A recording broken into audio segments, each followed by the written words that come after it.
Assalamualaikum warahmatullahi wabarakatuh. Alhamdulillahirabbil alamin. Assalatu wassalamu ala asyrafil anbiya'i wal mursalin wa ala alihi wa sahbihi ajma'in. Faqad qala Allah ta'ala fil Qur'anil Karim, a'udzu billahi minasy syaithanir rajim. Wa kadzalika anzalnahu hukman arabiyyan wa la in ittaba'ta ahwa'ahum ila akhir ayat. Tsumma qala Allah ta'ala fil Qur'anil Karim, syahrul Ramadan alladzi unzila fihi al-Qur'an hudan lin-nas wa bayyinatin minal huda wal furqan ila akhir ayat. Tsumma qala Rasulullah sallallahu alaihi wasallam, khairun nas ta'allama al-Qur'an wa 'allamahu. Hadirin kaum muslimin dan muslimat rahimakumullah.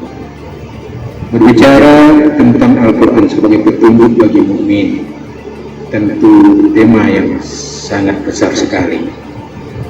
Namun kali ini mari kita bicarakan hal-hal yang mendasar, bahwa Al-Quran menjadi petunjuk bagi kaum mukmin. Dikatakan dalam ayat tadi bahwa Al-Quran diturunkan dalam bahasa Arab. Dari sini dapat melahirkan berbagai ilmu-ilmu bahasa di dalam bahasa Arab, apakah itu nahwu sharaf, ilmu balaghah, ilmu mantik, ilmu bayan dan lain-lain sebagainya kaitan dengan ilmu-ilmu bahasa Arab. Di dalam ayat yang lain juga dikatakan bahwa di bulan puasa ini diturunkan Al-Quran yang fungsinya tidak ada lain. Yang pertama, ia sebagai petunjuk bagi kaum mukmin. Ini jelas dia menjadi petunjuk bagi kaum mukmin. Al-Quran menjadi petunjuk kalau dia betul-betul beriman kepada Allah. Petunjuk dari Al-Quran dalam segala hal, apapun dia bicarakan, dari yang masuk akal maupun yang di luar jangkauan akal manusia. Petunjuk baik dari yang umum sampai hal-hal yang paling rinci. Oleh karena itu, untuk beberapa hal mungkin kita menemukan ayat yang hanya bercerita tentang dasar-dasar, tetapi ada hal-hal yang lain kita melihat ayat berbicara malah rinci, seperti misal ilmu waris, munakahat.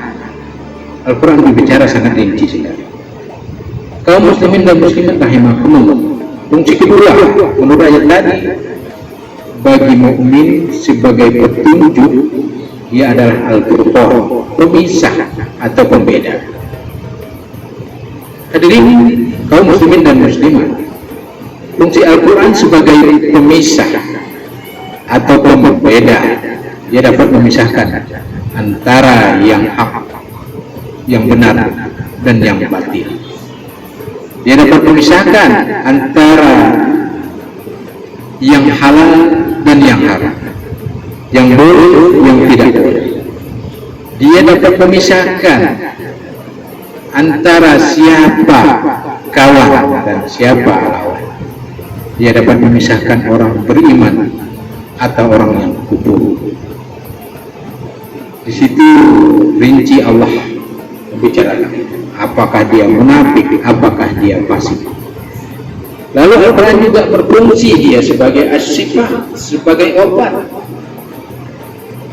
Kita tahu di zaman sekarang ilmu kedokteran memang sudah canggih, tetapi ternyata penyakit yang mengiringinya jauh lebih canggih dari ilmu kedokteran.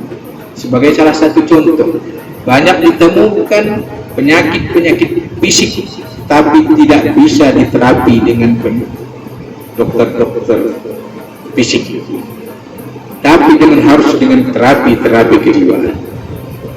Kalau berbicara terapi penyakit melalui kejiwaan, maka Al-Quran memberikan peran yang sangat besar bagi umat manusia. Kita telah banyak mendengar untuk salah satu penyakit fisik saja, misalnya darah tinggi, kolesterol, peran dari makanan itu hanya 20%. 80%-nya adalah dihadirkan dari kemampuan kita untuk menata hati. Dan dikala kita mau menata hati, maka Al-Quran sangat banyak ayat yang bercerita tentang bagaimana kita harus menata hati. Itulah fungsi Al-Quran sebagai obat, tidak hanya fisik tetapi juga psikis. Makanya dalam ilmu kejiwaan kita kenal ada istilah neros dan psikos, gangguan jiwa dan sakit jiwa. Gangguan jiwa pintu masuk orang menjadi sakit jiwa.